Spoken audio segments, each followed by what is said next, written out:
In this video, we are going to talk about 3 reasons why you feel like you're not in love in a healthy relationship when you have a fearful avoidant attachment style.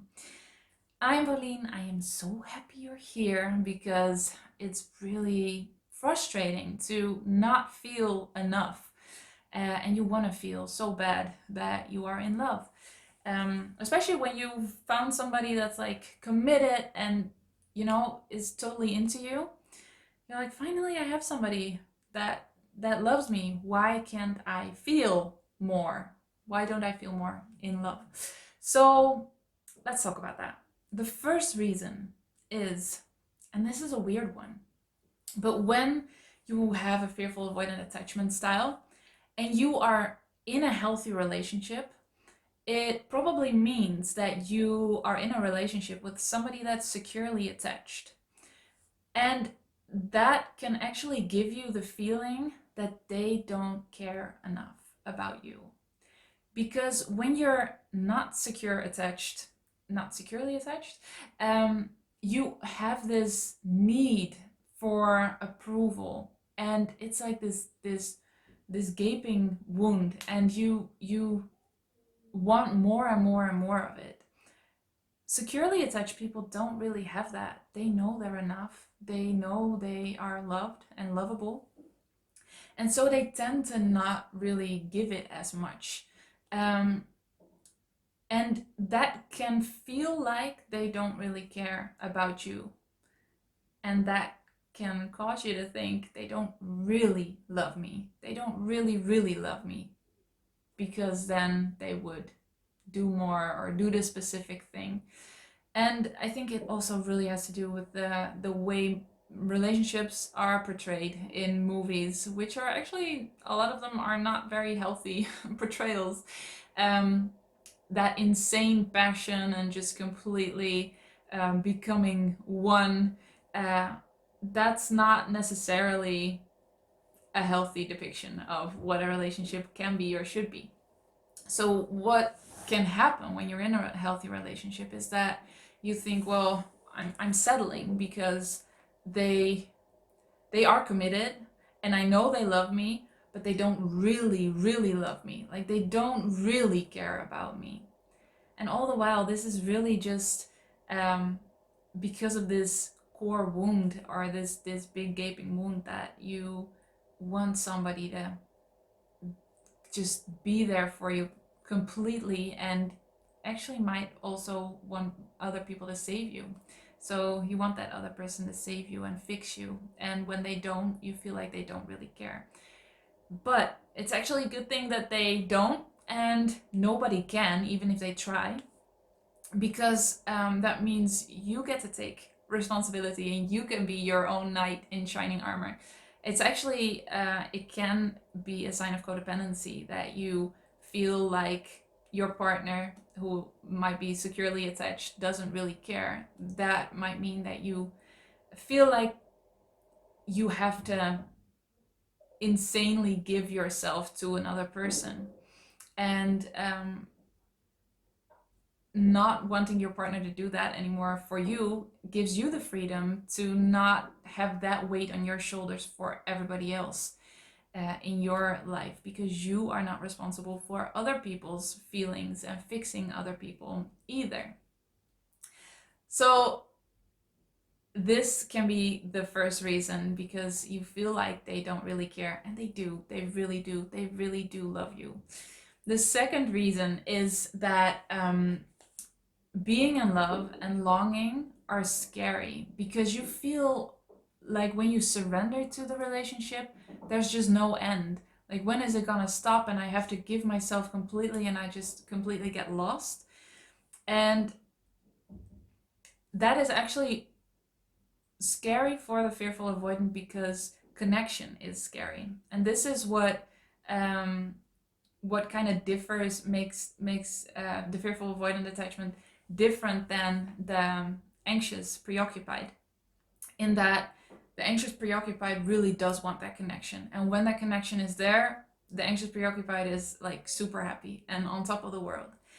The fearful avoidant wants that connection, longs for it, and actually goes for it. But when it's there, or when it can be there consistently, that's scary. That's scary because the connection in itself feels scary. And that can come from a whole range of things. But it could be that one of your parents was actually scared of the feeling of connection also. So the moment that that connection was there or was about to be there, your parent might lash out or retreat or do something unexpected, which made you afraid of the connection also, which makes it so much easier to fall for emotionally unavailable, more dismissive partners as a fearful avoidant, because that means you are in control of when that connection happens.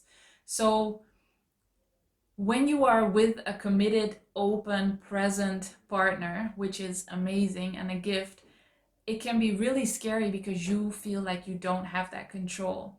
The connection can happen at any time because your partner is ready to go, and to have that connection. So you are the one that has to like put up the boundaries, and you might feel like you can't do that. You're not supposed to do that because when you're in a loving relationship, you always need to want to be with that partner, um, which you don't.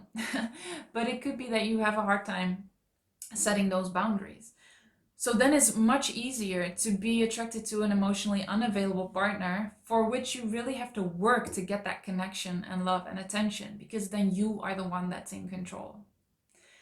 So when you're scared to get that connection and it is readily available, it's so logical that you shut down your feelings, that you don't long for that partner because you're afraid of what will happen when you have that connection. And with an emotionally unavailable partner, you feel more comfortable longing for that partner because you are the one that decides when the connection's gonna happen, because you decide when you work for it. Does that make sense? So with in a healthy relationship with a securely attached partner, you kind of just shut down your feelings and shut down that longing to create the distance. The third reason is that you are protecting yourself by shutting down your feelings, because then it will hurt less when they leave. And this is really also a deep fear of the fearful avoidant. The core fear is actually, I'm not worthy of love. And so that means that your fear brain, that part that is trying to protect you, is convinced that sooner or later your partner will leave.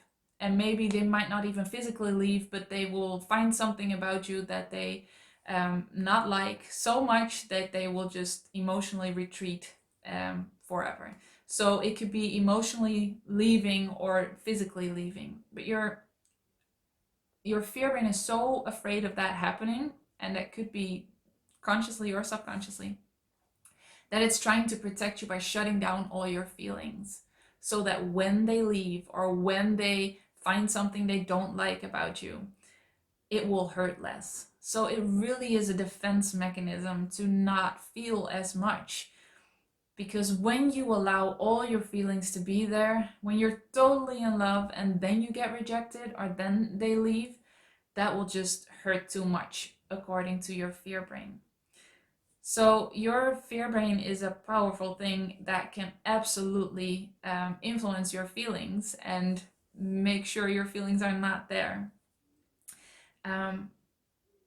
And the way to allow your feelings to be there is actually to be able to know that you will be okay when you are rejected or when you are abandoned, because that's what your fear brain is just trying to prevent above all else: the pain of somebody leaving or rejecting you.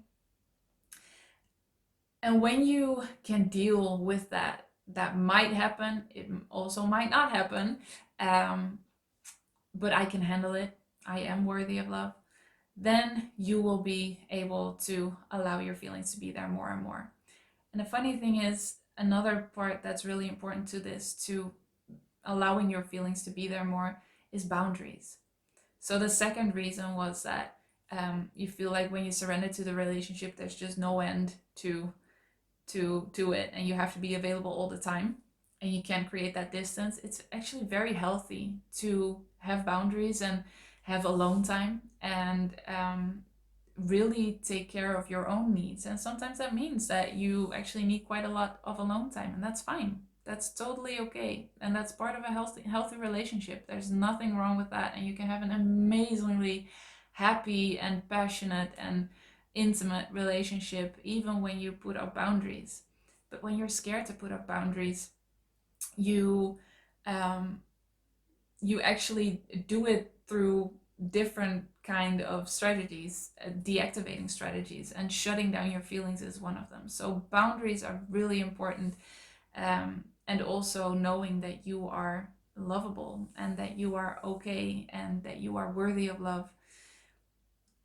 Those things really help in allowing your feelings to be there in a healthy relationship. It's a lot of healing, and it's so worth it. If you want to know more about how to heal your fearful avoidant attachment, you can watch this video. If you want to know 6 lesser known causes of fearful avoidant attachment, you can watch this video. I'm so happy you're here, and just know that you are so worthy of love exactly as you are right now.